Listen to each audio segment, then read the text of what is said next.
Hey there, I am back with a deck preview for the Dapper Menagerie from Jack Brutus Penny.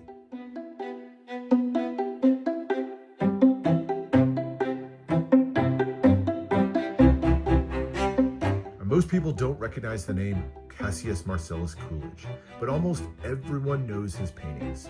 He's the artist behind the iconic Dogs Playing Poker series. You've seen him, the hounds gathered around the table, cards in paw, expressions full of bluff and bravado. Now, at first glance, it's all just a kitschy play for humor, but what's really made these paintings endure isn't just the novelty, it's the way that each dog feels like a character. You can really sense the personalities, the tension in the hand, and that quiet confidence lurking just beneath the surface. That mixture of humor and life that he brought to the animal kingdom through his art has survived to this day, and Coolidge's works are among some of the most recognizable to anyone. That same energy is alive and well here in the Dapper Menagerie. But this time, the animals trade their cigars and smoky rooms for regal dress and cultural celebrations. Combining a love of animals with a unique artistic style, artist Jack Brutus Penny really brings to life characters of charm and presence in this, the first deck of his Shuffled Stories series.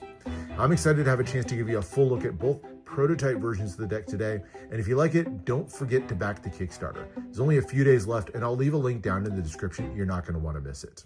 All right, so there's two different versions of the deck. We have the standard one in the navy blue with the antique gold foiling, and then the rose gold with that red or crimson colored deck is the signature series that features a few more luxury touches. Now we'll get a chance to look at both of them, but let's start off with the standard version of the deck here. This one is, just like the final version of the deck will be, printed by Kickstarter, and they've done it with this dark blue color with the red and yellow ink to give you this coat of arms design on the front. You can see this one proclaimed to be Shuffled Stories Volume 1, hinting at more decks to come in the series. Hope to see those. And then the banner here at the bottom tells you that this is the Dapper Menagerie. Those gold foil accents really give an extra luxury touch to the deck, but what's really unique is the texturing in the gold foil. If you look closely here, you'll see that brushed on effect, almost like the gold has been applied by hand with a brush. Gives it a really unique texture and just something a little extra to elevate this one over your standard gold foil. Love that touch. And then as you turn on the sides of the tuck box here, you'll see the little window, almost like a window cutout with a robin peeking its way out on this one. This is a cool little touch, and that robin will actually appear as one of the jokers in a second, so we'll get a fuller look at that one. And then on the other side, the cutouts almost give you a stained glass window effect. And these four little panels that you see here in the embedded in the gold, we're actually going to see repeated on some of the court cards in a little while, so remember those. And then on the back here, we get a really striking image. You have the leaves of the bushes, or almost like a tree up here, done in that brushed gold foil at the top. And then a claw reaching its way through menacingly with the flames coming up on it, reaching towards that crown in the bottom corner. Beautifully done, very reminiscent of a Japanese art style, but love that look and just a striking image there on the back. Bottom has your ad copy, and then the top is just a continuation of that brushed foil. As you open it up, you get more foil and artistic details. This one featuring almost like scales or feathers embedded into the trees. And then some designs on the inner flaps here. You get an eye on one side and then Jack's logo on the other. There's also interior printing on this one, that diamond pattern with the golds, yellows, reds, and blues making its way all the way down the tuck box, giving you just extra little details to enjoy even as you open the deck. So love the thoughtful details both inside and out on that tuck box. All right, but let's take a look at the cards themselves, starting with the back design. And right away, you can see the detailed, intricate art style of Jack brought to life on this one. It features the 4 different eyeballs, each representing one of the different animals that we'll see featured on the different suits through the deck, but kind of a menacing, almost beautifully uncomfortable feel to this one. It's repeated on the bottom to give you that two-way back design, and a nice little extra Easter egg on this one. It's actually designed to look a little bit like the Union Jack, the flag of the United Kingdom, where Jack is originally from. So a little fun little extra on that one that he snuck into the deck as part of the back design. But beautifully done. Love the bright, vibrant colors and that thin white poker border around the edge. All right, turning to the faces of the deck, the first 2 cards here are going to be the diptych. So diptychs and triptychs are kind of a feature in a lot of Jack's decks, and this one is no exception. This one features 2 extra cards. You could use these as extra jokers. They give you a bit of an expanded version of the tuck box design, that coat of arms with the animals perched on either side. And of course, here in the center, you can see this is volume 1 of the Shuffled Stories by Jack Brutus Penny, and then the banner at the bottom for the Dapper Menagerie. The 4 weapons in here in the center kind of represent the 4 different cultures. So we're going to see those cultures become a big highlight through the deck, but we'll talk more about those as we get into the aces and the court cards in a little bit. But beautiful diptych. I love diptychs, and Jack always does them really nicely. All right, so now the other 2 jokers give us a little peek of the art style that we're going to see repeated as we get to the court cards, but these have a little bit of a special meaning to them. So the 2 characters that you see here are a nod to his 2 children, done almost in a court card style with the two-way design. The first one features a robin. Robin is actually the name of his youngest child. And then Jack's oldest is Arthur, who is a big fan of dinosaurs. And so the T-Rex here, complete with his own T-Rex staff, is the Jester second Joker. So love the extra nod to his children included as the 2 jokers, both the red and the black. But beautifully done artwork. And of course, the animals mixed in as humans, a feature we're going to see repeated throughout the deck. All right, so there's your jokers and your extra cards. The number cards here in the standard version of the deck are pretty standard. Nothing too special on these, just the large black pip with the smaller pip and index in the corner.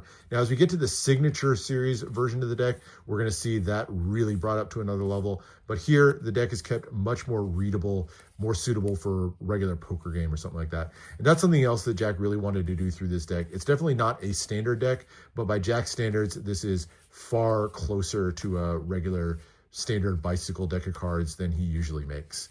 Much more easily readable and something you'll want to use to break out for just your regular card games.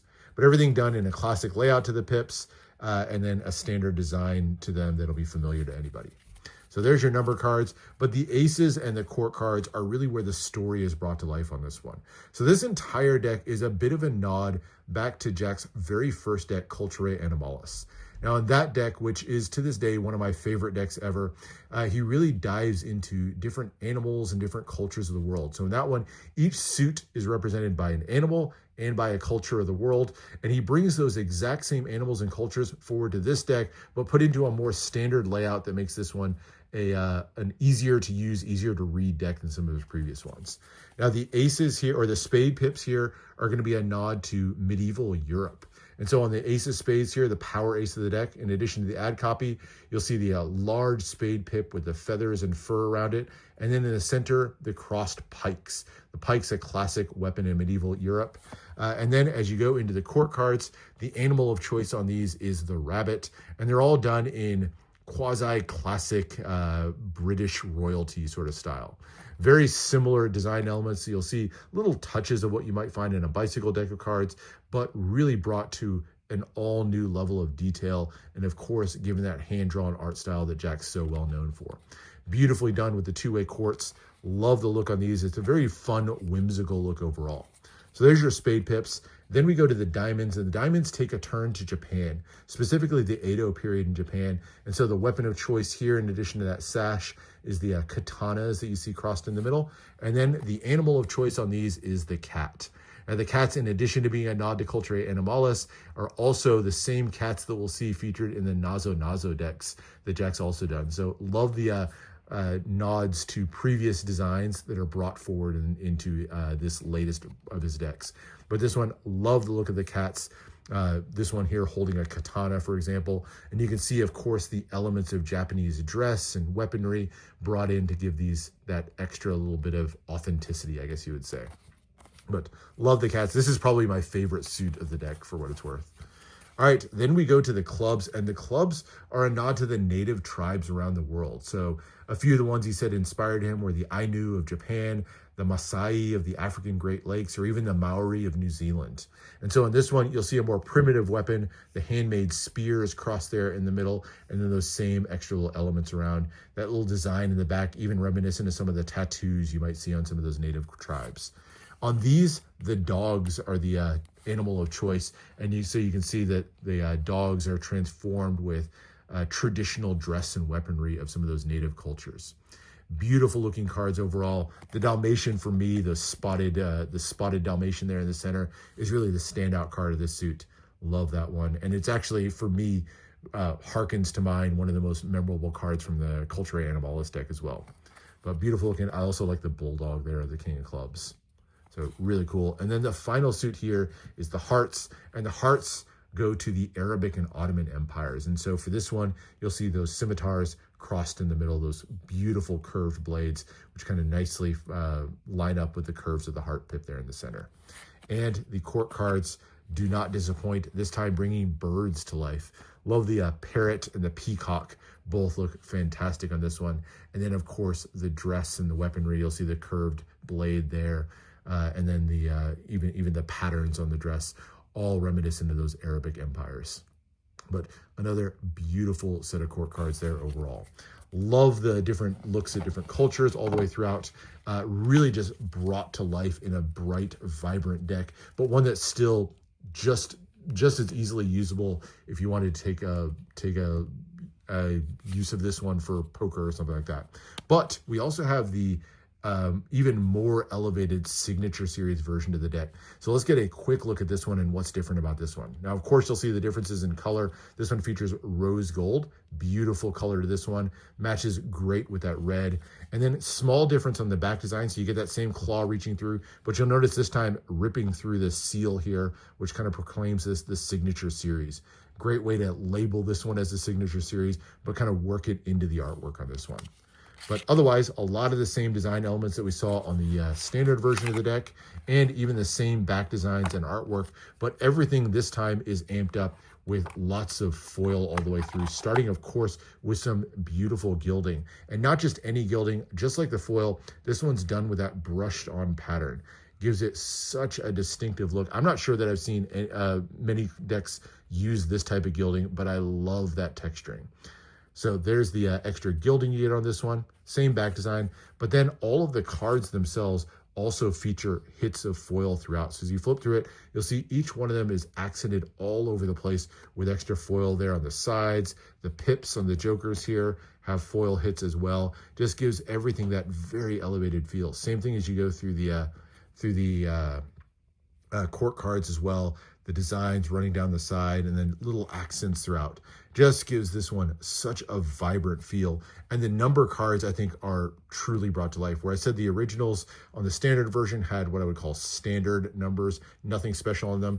These are another beast entirely, no pun intended. Not only do the pips themselves have little accents of foil, but then you get the border around the edge made up of fur and feathers kind of creeping their way into the deck.